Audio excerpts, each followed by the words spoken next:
ایک بات اور میں آپ کو بتاؤں، امام اہل سنت فاضل بریلوی رحمۃ اللہ علیہ کی بات یاد آتی۔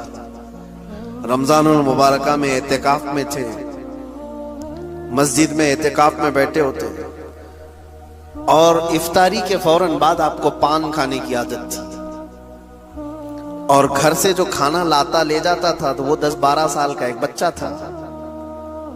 وہ افطاری میں کھانا تو لایا، ایک دن پان نہیں لایا، لیٹ کر دیا، تراویح ہو گئی۔ اور جس کو پان کھانے کی عادت ہے افطاری کے فوراً بعد، وہ ہم کو تو نہیں ہے لیکن پان والے بہتر جانتے ہیں کہ طلب شروع ہو جاتی ہے، تو ہو سکتا ہے تھوڑی دیر نہ ملے تو دماغ میں بہت ساری چیزیں آنے لگتی ہیں۔ تراویح کے بعد وہ بچہ آیا پان لے کر کے، آپ پان تو لے لیے، ایک چماٹ بھی لگا دی کہ اتنی دیر کہاں گیا تھا، تماچا لگا دی اس کو۔ یہ تو گھر میں چلتا رہتا ہے، کیا ہم اپنے بچوں کو نہیں مارتے؟ کوئی اگر تاخیر کیا یا کوئی چیز ہوئی تو ڈانٹ ڈپٹ یا تھوڑا سا مارنا، یہ تو نارمل چیز ہے، چلتی ہے۔ وہ بچہ اپنا سر رگڑتے ہوئے بھاگ گیا، لیکن امام اہل سنت فاضل بریلوی رحمۃ اللہ علیہ وہ عاشق رسول، پان کھانے کے بعد بے چینی بڑھ گئی، اور اتنی بے چینی کہ مسجد میں ٹہلنے لگ گئے، ادھر سے ادھر ادھر سے ادھر۔ آپ کے شاگرد ہیں ملک العلماء ظفر الدین رحمۃ اللہ علیہ، وہ مسجد میں تھے، انہوں نے آ کر کے پوچھا اعلیٰ حضرت سے کہ کیا آپ کسی چیز کے تلاش میں ہیں، کیوں اتنی بے چینی؟ اعلیٰ حضرت نے کہا وہ بچہ کہاں گیا جو پان لایا تھا؟ کہا کیوں، کیا بات ہے؟ کہا اس کو ڈھونڈ کے لے آؤ، اس کو ڈھونڈ کے لے آؤ، میں نے ناحق اس کو مار دیا۔ علامہ ظفر الدین رحمۃ اللہ علیہ فرماتے ہیں کہ یہ بھی تو کوئی بات ہے، وہ خادم ہے آپ کا، خاندانی خادم ہے، اس کے گھر سے سارے لوگ خدمت کرتے ہیں۔ اعلیٰ حضرت نے کہا نہیں، وہ بچہ جہاں بھی اس کو ڈھونڈ کے لاؤ۔ کہتے ہیں کہ سب کو ڈھونڈنے پر لگا دیے لیکن بچہ کہیں ملا ہی نہیں۔ رات بھر اعلیٰ حضرت مسجد میں سوئے نہیں، اعتکاف میں ٹہلتے رہے، جو آئے پوچھے ملا وہ نہیں۔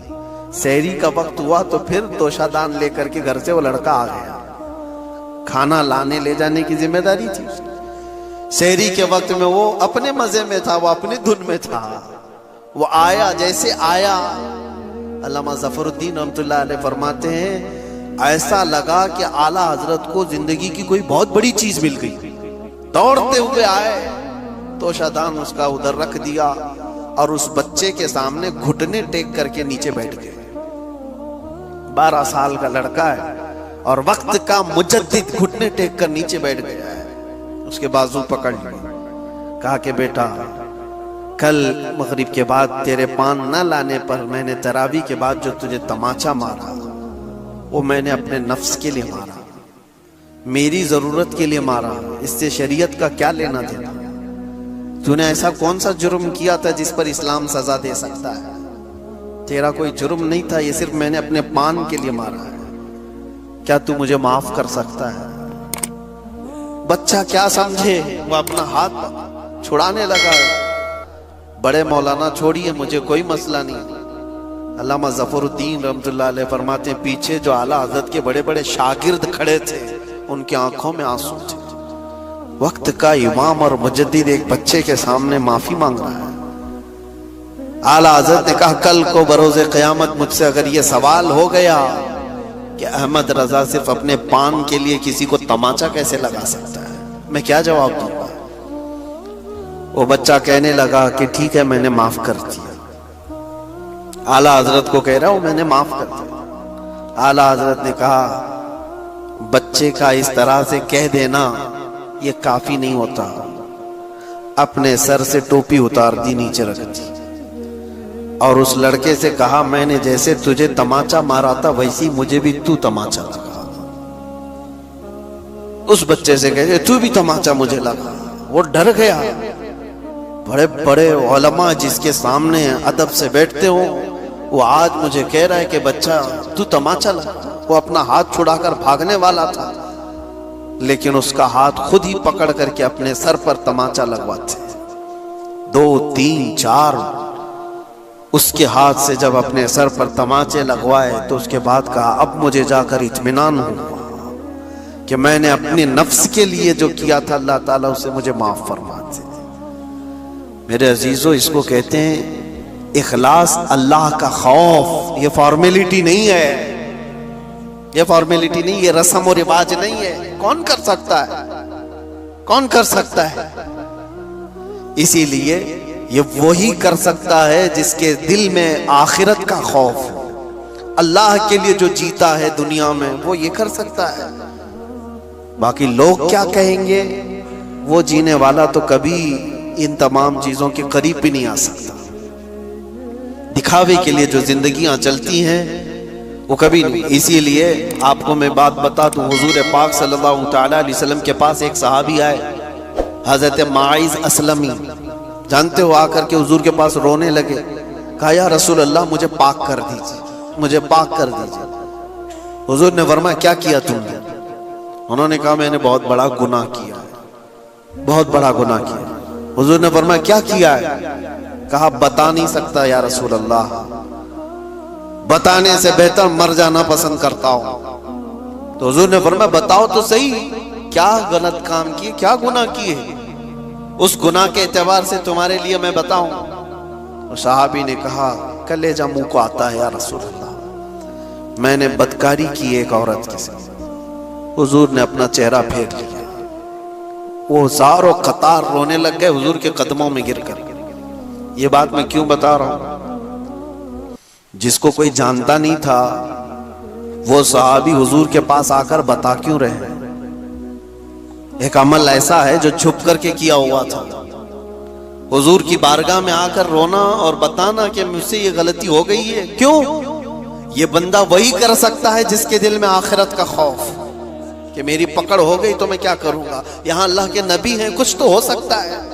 انہوں نے یہ نہیں دیکھا کہ لوگ مجھے اب کیا کہیں گے، حضور کے دربار میں اقرار جرم کر رہے ہو، یہ نہیں دیکھا کہ لوگ اب مجھے کیا کہیں گے، بلکہ حضور نے جیسے ہی اپنا چہرہ پھیر لیا، ہزار و قطار روتے ہوئے کہنے لگے یا رسول اللہ، اگر آپ نے چہرہ پھیر لیا تو پھر میں کس کے دربار میں جاؤں گا، میں کہاں جاؤں گا اپنا چہرہ دکھانے کے لیے، تجھ سے جو منہ چھپاؤں تو کروں کس کے سامنے، کیا کسی اور سے توقع نظر کی ہے؟ اسی کو اعلیٰ حضرت نے اپنے اشعار میں کہا تھا، یا رسول اللہ بد ہیں تو آپ کے، بھلے ہیں تو آپ کے، ٹکڑوں پہ یہیں کے پلے ہیں، رخ کدھر کریں، یہیں کے ٹکڑوں سے پلے ہیں، اپنا چہرہ پھر کدھر لے جائیں؟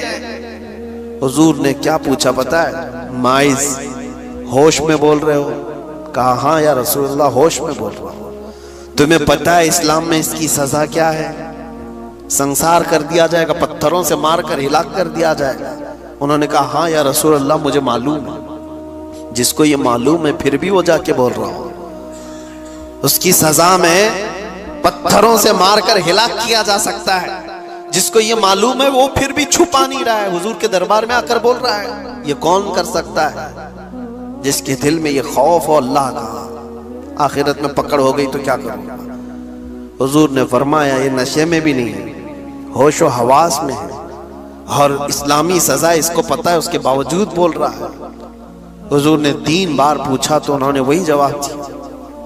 تو اللہ کے نبی نے فرمایا صحابہ سے کہ لے جاؤ معاذ اسلمی کو، مدینے کی ایک پہاڑی تھی جبل انم، وہاں سے ان کو نیچے دھکیل دیا گیا اور پتھروں سے سنسار کیا گیا۔ اسلام کی سب سے بڑی سزا ہے، پتھروں سے مار کر کے ختم۔ لوگوں کو یہ لگتا ہے کہ بہت بڑا ظلم نہیں ہے، یہ پاکیزگی ہے۔ اور ایک بار جس کی ایسی سزا ہوتی ہے پورا معاشرہ کانپ جاتا ہے۔ کیوں؟ زنا جو ہے ایک ناسور ہے، کینسر کی طرح سے، ایک بار اگر معاشرے میں یہ چیز آئی تو سب کے گھر اور ان کی بیٹیاں، ان کی بیویاں بھی محفوظ نہیں رہی، یہ ناسور پھیلتا چلا جاتا ہے۔ اس لیے اس کی سزا اتنی سخت رکھی گئی۔ جس کی بیٹی کا ریپ ہو جائے، دیکھو وہ کیا کہتا ہے، چلاتا ہے کہ نہیں، ریپسٹ پکڑا جائے تو اس کو جلا دو، اس کو کاٹ دو، اس کو مار دو۔ وہ تو یہ مطالبہ کرتا ہی ہے، آج بھی کرتے ہیں، ہمارے ملک میں کرتے ہیں۔ جو ریپسٹ پکڑے جاتے ہیں ان کے بارے میں کیا کہتی ہے دنیا؟ اس کو مارو، اس کو قتل کرو، اس کو یہی تو اسلام چاہتا ہے، جیسے تمہاری بیٹی کی عظمت ہے ویسے اسلام سب کی بیٹیوں کی عظمت چاہتا ہے۔ سنسار کر دیا گیا ماعز اسلمی، لیکن یہ پورا واقعہ تفصیل سے ہے۔ خود رسول پاک صلی اللہ علیہ وسلم ان کی موت پر رو رہے تھے، اور حضور نے فرمایا تھا ماعز نے ایسی سچی توبہ کی، اللہ کی طرف سے جبرائیل پیغام لے کر کے آئے تھے کہ اللہ نے ان کی توبہ کے صدقے میں پورے مدینے والوں کے گناہ معاف کر دیے۔ سچا دل تھا، اخلاص تھا، اور اسی وقت میرے آقا نے فرمایا تھا التائب من الذنب کمن لا ذنب لہ، گناہوں سے توبہ کرنے والا ایسے ہی ہو جاتا ہے جیسے اس نے کوئی گناہ ہی نہیں کیا۔ یہ کب ہوتا ہے؟ جب خوف خدا سے دل لرز جاتا ہے، اخلاص سے بھرا ہوا دل پھوٹ کر کے رونے لگتا ہے اللہ کی بارگاہ میں، تو رب تبارک و تعالیٰ کی رحمتیں اس پر بے حساب ہوتی ہیں۔ اسی لیے میرے عزیزو، یہ مجلس ذکر ہے، یہاں پر کوئی دکھاوا نہ کرو، یہاں یہ تصور کرو کہ میں صرف اللہ کے بلاوے پر آیا ہوں، وہ مجھے دیکھ رہا ہے، بس اتنا کافی ہے۔ بہت سارے درباروں میں کھڑے ہوئے ہوں گے، بہت ساری جگہوں پر تمہیں بھی کھڑے ہونے کا اتفاق ہوا ہوگا، لیکن اللہ کی بارگاہ میں اس تصور کے ساتھ کھڑے ہو کر کے دیکھو ایک بار کہ مجھے کوئی دیکھ نہیں رہا ہے، صرف میرا رب دیکھ رہا ہے، میں ہوں اور میرا خدا ہے۔ یہ اخلاص لے کر آؤ، یہ دل کے اندر یہ پیوریٹی لے کر کے آؤ۔ اور دیکھو آج دور ایسا آ گیا ہے کہ ہماری آنکھیں اب سوکھ گئی ہیں، نہ خوف خدا سے کبھی روتی، نہ قبر کے عذاب سے کبھی لرزتے ہیں، نہ آخرت کا ڈر ہمیں کبھی ستاتا ہے۔ کیا کبھی ایسا ہوا کہ تمہارے بستر پر تمہیں بے چینی ہو رہی ہو؟ لیکن بے چینی ہوئی ہوگی دوسرے کاموں کی وجہ سے۔ بے چینی ہے آج بستروں پر، لیکن وہ بے چینی کس کی ہے؟ حساب مل نہیں رہا ہے دکان کا، اس کی بے چینی ہے۔ بھائی بیٹا بیوی کوئی بیمار ہے، اس کی بے چینی ہے۔ کوئی چیز چوری ہو گئی، اس کی بے چینی ہے۔ مال میں خسارہ نہ ہو جائے، اس کی بے چینی ہے۔ حساب کتاب میں بہت بے چینیاں ہیں۔ کیا کبھی بستر پر اس کی بے چینی آئی کہ مجھے صرف اور صرف 4x6 کی قبر میں لوگ دفن کر کے چلے جائیں، اس میں کروٹ لینے کی بھی جگہ نہ ہو؟ وہ رات یاد کر کے کہ جب لوگ میری تختیاں بند کر کے مجھے کروٹ لٹا کر کے بہت تنگ جگہ پر منو مٹی تلے دبا کر چلے جائیں گے، اس رات کو یاد کر کے کبھی بے چینی آئی؟ قیامت کے دن کا ہولناک منظر یاد کر کے کبھی بے چینی آئی؟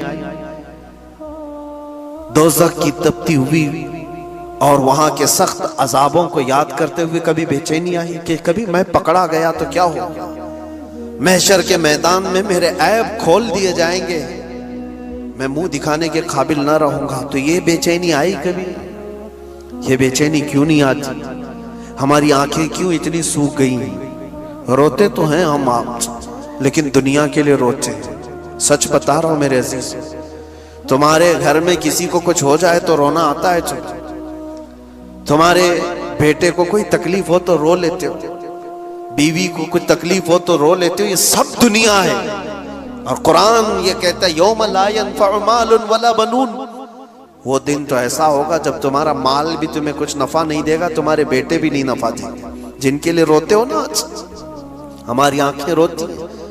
میں نے دیکھا ہے کئی لوگوں کو بزنس میں بہت بڑا خسارہ ہو گیا ہے تو بے چین ہو کر رونے لگ گئے، کنارہ ہو گئے۔ ان کی بے چینی ایسی ہے کہ دل تھمتا نہیں ہے نقصانوں کو یاد کر کے۔ تم جس نقصان پہ رو رہے ہو، اور میرا مولا فرماتا ہے یہ تمہارے کسی کام میں نفع نہیں دے گا قیامت کے دن۔ اور جس بیٹے کے لیے تم رو رہے ہو، بیٹے کے متعلق تو حدیثوں میں ملتا ہے یہ تمہیں پہچاننے سے بھی منع کر دے گا، پہچاننے سے بھی منع کر دے گا اور اپنا دامن چھڑائے گا۔ تم جہنم میں جا رہے ہو، باپ جاؤ، تمہاری نحوست مجھے نہیں چاہیے۔ یہاں تو وہ قیامت والا منظر تو ابھی دنیا میں دیکھنے کو مل رہا ہے۔ یہاں تو بیٹے زندگی میں ہی باپ سے دامن چھڑاتے ہوئے بھاگ رہے ہیں، وہاں کیا ہونے والا ہے؟ دنیا کے لیے ہماری آنکھیں روتی رہی۔ یہ سب باتیں اس لیے میں عرض کر رہا ہوں کہ ہماری بے چینی دنیا کے لیے، ہمارا رونا دنیا کے لیے، جس کی وجہ سے دل ہمارا سخت ہو گیا، دل سخت ہو گیا۔ اور اسی وجہ سے اتنی ہزاروں تقریریں، ہزاروں مجلسیں کسی کے کام نہیں آتی، ہماری دعائیں کیوں نہیں جا رہی ہیں؟ فلسطین کے لیے روتے ہیں ہم، دعائیں کرتے ہیں، ہماری دعائیں کیوں نہیں جا رہی؟ اجتماعی طور پر لوگ دعائیں کرتے ہیں۔ اخلاص پیدا کرو میرے عزیزوں، اخلاص پیدا کرو۔ بہت رو لیا ہم نے دنیا کے لیے، لیکن کیا تم نے کبھی یہ چیز سنی ہے حدیث پاک میں؟ میرے مصطفیٰ کریم صلی اللہ تعالیٰ علیہ وسلم کے پاس کوئی دنیا نہیں تھی، ایک مشکیزہ، کھجور کے چھال کا بسترا، ہاتھ کا تکیہ۔ جب حضور سو کر کے اٹھتے تھے تو آپ کے جسم پر رسیوں کے نشان ہوا کرتے تھے، اور حضور پاک صلی اللہ علیہ وسلم کی 10 بیویوں کے گھر بنے تھے مدینہ طیبہ میں مسجد نبوی کے پاس، اور کسی بھی گھر کا کوئی دروازہ نہیں بنا تھا، سب کے پردے لٹکے ہوئے تھے، اور جس گھر میں بھی حضور جاتے تھے تو چھت سر سے لگتی تھی۔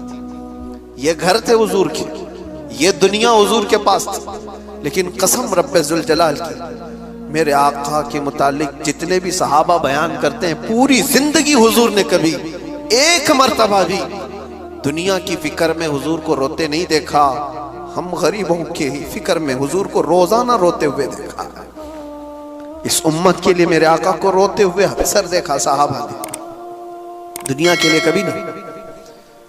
اور جس رسول پاک صلی اللہ تعالیٰ علیہ وسلم نے رات رات بھر اس گنہگار امت کے لیے روئے، آج امت کا یہ حال ہے کہ اس نبی کو یاد کرنے کے لیے ہم نے تو دن مقرر کر کے رکھے، میلاد میں یاد کر لیں گے، ہم نے تو دن مقرر کر کے رکھے ہوئے۔ کیا یہ امت کی طرف سے یہ صلہ ہو سکتا ہے؟ روزانہ دن اور رات کے 24 گھنٹے بھی اس نبی کو یاد کرو تو کم ہے ہمارے لیے، ان کا احسان ہے۔ دلوں کی یہ خشکی، دلوں کی یہ سختی ہمیں یہاں پر لائی ہے۔ اخلاص پیدا کرو، دل کے اندر نرمی پیدا کرو، فارمیلٹیز سے نکل کر کے آؤ۔ اور یقیناً میرے عزیزوں، ایک شاعر نے بہت اچھی بات کہی تھی، دل پر وہ بات لگتی ہے ہمارے، طوفان نوح لانے سے اے چشم کیا فائدہ۔ بہت اچھی بات کہی، طوفان نوح لانے سے اے چشم کیا فائدہ، 2 بوند ہی بہت ہیں اگر تجھ کو اثر کرے۔ اور اسی کو یہ بھی کہا گیا ہے دوسرے شعر میں، اگر میں کہوں، دل سے جو بات نکلتی ہے اثر رکھتی ہے، پر نہیں مگر طاقت پرواز رکھتی ہے، پر نہیں طاقت پرواز مگر رکھتی ہے۔ دل سے جو بات نکلتی ہے وہ بار اجابت سے ٹکرا جاتی ہے۔ آپ کو پتہ ہے ایک صحابی تھے، اللہ تبارک و تعالیٰ کے محبوب کیسے ہوتے ہیں، وہ دل سے اللہ تعالیٰ کو چاہنے والے ایسے صحابی، حضور پاک صلی اللہ تعالیٰ علیہ وسلم کی بارگاہ میں ایسے ملازمت کے ساتھ رہتے تھے، سب کچھ چھوڑ دیا تھا، عیش عشرت کوئی چیز نہیں تھی، خالص اللہ کی محبت۔ لیکن اتفاق ایسا ہوا ان کے ساتھ کہ ان کی بہن کا کسی دوسرے خاندان کے ساتھ کچھ جھگڑا ہو گیا، لڑائی ہو گئی، ان کی بہن نے سامنے والے کو کچھ مارا تو اس کے دانت ٹوٹ گئے، اور بدلے میں دانت کے بدلے دانت۔ وہ خاندان والے حضور کے پاس آئے فیصلہ کروانے کے لیے، یا رسول اللہ صلی اللہ علیہ وسلم، ان کی بہن نے ہمارے گھر میں ہماری بہن کو مارا ہے جس سے دانت ٹوٹ گئے، کیا ہونا چاہیے؟ تو حضور پاک صلی اللہ تعالیٰ علیہ وسلم فرمایا کیا ایسا ہوا ہے؟ کہا تو پھر بدلے میں تو یہ ہو سکتا ہے کہ ان کے گھر والے ان کی بہن کے دانت توڑ دیں گے۔ اس صحابی نے جوش میں آ کر کیا کہا پتہ ہے؟ اللہ کی قسم میری بہن کے دانت نہیں ٹوٹیں گے۔ کیا کہا؟ اللہ کی قسم میری بہن کے دانت نہیں ٹوٹیں گے۔ کہا کیا کس یقین کے ساتھ اللہ کی قسم کہہ رہے ہو؟ یہ اسلام کا قانون ہے، اللہ کی قسم میری بہن کے دانت نہیں ٹوٹیں گے۔ وہ اٹھ کر کے چلے گئے، کیونکہ دل کے اندر ایسا جوش تھا جس میں بول دیا انہوں نے۔ بعد میں لوگوں نے ان کو سمجھایا کہ اللہ کی قسم کھا کر کے تم کہہ رہے ہو، کیا اسلام کے خلاف جاؤ گے؟ اسلام کے خلاف جاؤ گے؟ قانون کے خلاف جاؤ گے؟ کہا نہیں نہیں نہیں، لیکن میرے دل سے نکل گئی بات۔ ہوا اتفاق کہ وہ دوسرے خاندان والے آئے حضور کے پاس، آ کر کے انہوں نے کہا یا رسول اللہ صلی اللہ علیہ وسلم، ہم بدلہ نہیں چاہتے، کچھ فدیہ دے کر کے ان کو چھوڑ دینا چاہتے۔ سامنے والے خود راضی ہو کر کے آئے، وہ آئے اور ان سے کہا کہ نہیں، ہم بدلے میں دانت نہیں توڑیں گے، کچھ فدیہ لے کر کے، کچھ دیت لے کر کے چھوڑ دینا چاہتے ہیں۔ یہ صحابی خوش ہو گئے، حضور کے پاس جبرائیل امین آئے، یہ واقعہ کیوں ہوا تھا؟ اس پر حضور پاک صلی اللہ علیہ وسلم نے ایک بات فرمائی جو بخاری شریف میں موجود ہے۔ اللہ کے نبی فرماتے ہیں کچھ بندے ایسے ہیں بکھرے بالوں والے، پراگندہ چہرے والے، دھول میں اٹے ہوئے، لیکن اگر وہ اللہ کی قسم کر دیں کسی چیز پر تو اللہ ان کی قسم پوری کر دیتا ہے۔ لو اقسموا علی اللہ لابر، اگر وہ اللہ کو قسم دے دیں کسی بات کی، اللہ ان کی قسم کی لاج رکھتا ہے، ان کی قسم پوری کر دیتا ہے۔ یہ کون لوگ ہیں؟ یہ وہ اخلاص کے بادشاہ ہیں، خالص رب کے لیے جیتے ہیں، اللہ کے لیے جیتے ہیں۔ اور اسی لیے میرے آقا نے فرمایا من کان للہ کان اللہ لہ، جو اللہ کا ہو جاتا ہے اللہ اس کا ہو جاتا ہے۔ بس اس طرح کی زندگی پر اپنے آپ کو لے آؤ، دنیا کے سارے جھمیلوں سے اپنے آپ کو نکالو، اللہ کے ہو جاؤ، اپنے آپ کو اس کی طرف اس کے حوالے کر دو، پھر دیکھو۔ یہ بھی بات کسی شاعر نے سچ ہی کہا ہے، خود ہی کو کر بلند اتنا کہ ہر تقدیر سے پہلے خدا بندے سے خود پوچھے بتا تیری رضا کیا ہے۔